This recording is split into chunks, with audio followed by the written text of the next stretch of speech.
So thanks for chatting with us today, Jordan. How's the tour going so far? Oh, the tour's going very well at high pace.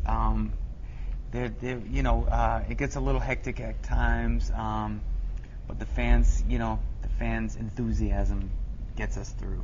And New Kids on the Block, huge. Late 80s, early 90s, Backstreet Boys, huge in their own right as well. And now you've sort of merged into one mega boy band. What's it like to be part of that?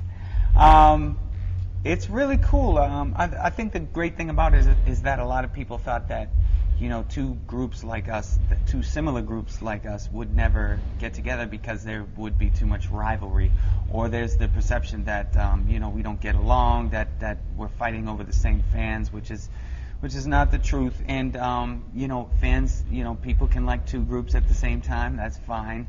I think, there's strength in numbers, and the more hits we sing during the show, the better. And the Backstreet Boys bring incredible talent and incredible music. And does everybody get along? Like, tell us a little bit, is there a front man when you've got, two groups that you put together? How do you work that out? I think the reason why groups exist is because everybody has roles inside of the groups. And, there's definitely the more forceful leaders. There's the quiet ones. There's the silent assassin type ones. There's the slightly immature ones. There's all different types of roles in different groups, and I think we all just fit our roles perfectly, and that's why we're successful groups. You going to tell us which one of those you are? I'm like more of the silent assassin type. Okay. Well, that's what they call me. And you're also enjoying a solo career with some success. How do you balance that solo effort with being reunited with the group? To me, my solo effort is icing on the cake. It's a lot of fun. It's what the fans want. The fans wanted more music from us, or even individually. So, on my time off, I did an album. I was just going to release to the fans, but it turned out to be so great that I got distribution for it, and it's it's being well received. It's doing great, at radio, retail, and all this other stuff. So it's just an amazing aspect of this whole ride is the album Unfinished that I recorded. And it has been quite a ride. I mean, in 1991, the New Kids were on the top of Forbes' highest paid entertainers list. I mean, did you ever think when you were growing up that this would be you, that this would be your life? This is, not as far as at the top of the Forbes list, but as, traveling around and entertaining fans, across the world, that was our dream. The money and fame kind of follows it, but our dream when we were young was to be on stage and that's what we did, and entertain people, and hopefully something would happen where we could do it across the United States, across the globe, and now we're here in Canada, Edmonton, and it's really turned into an incredible ride.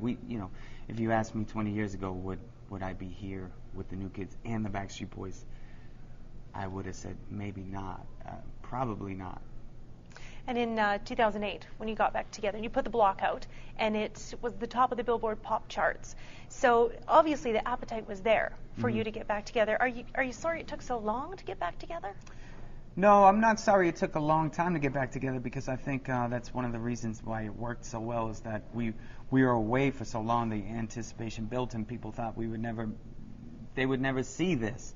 So when we came back together, it was kind of such a shock and surprise for a lot of people, including ourselves. I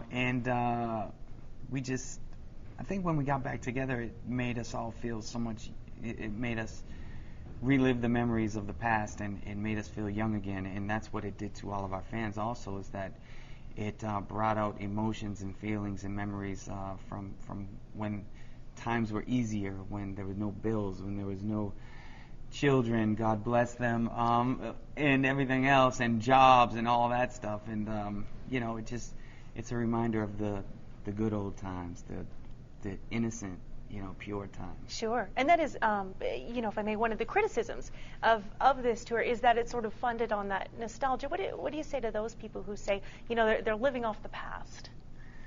I'd say first and foremost, what would be the shame in that second of all, you know, like you said, the block came out 2 years ago and was at the top of the charts. So, you know, we're letting people relive memories, and we're creating a whole lot of new memories. And, you know, that's what music is about. You know, you have a lifespan. You start, you know, we started 20 years ago, and we're still going. Mothers are bringing their daughters to you. You've got generations of fans now.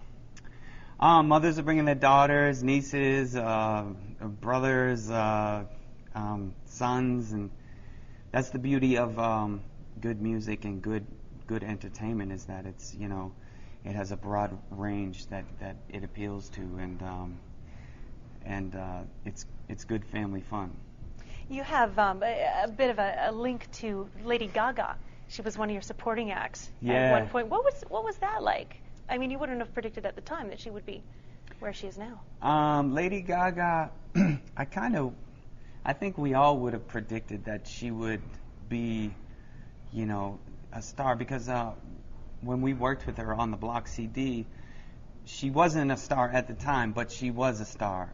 She walked in the studio and we were all like, this girl's a star. Nobody knows her yet, but she's a star. And she had such a presence that we invited her to actually sing on one of our songs with us before she was even, you know, Lady Gaga. So we saw that in her for sure. And, you know, she came on the road with us.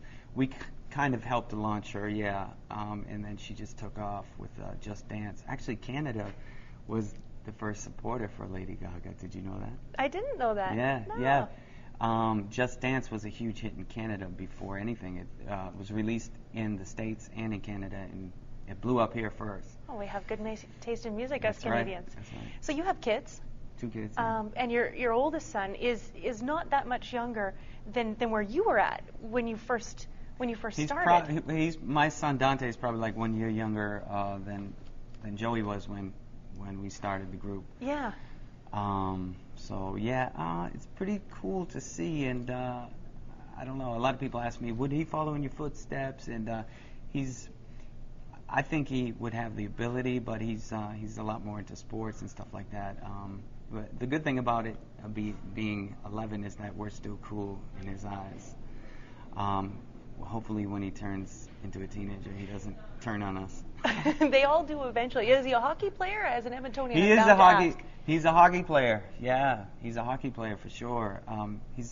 He loves hockey, baseball, basketball, but yeah, I've been at the rink many early mornings, like so many dads in Edmonton know about. Absolutely. So I want to show you this because there was so much merchandise that came out, right? You had a doll, you had a lunchbox, you know, there was a TV show. So what does your son think of, what does your son think of this guy? And looking back, I mean, what do you see? I see fun. I see a lot of fun. I see innocence, dedication, a lot of stuff, a lot of good stuff. Yeah. Great. Thanks for chatting with us. You're welcome. Appreciate it very much. Take care.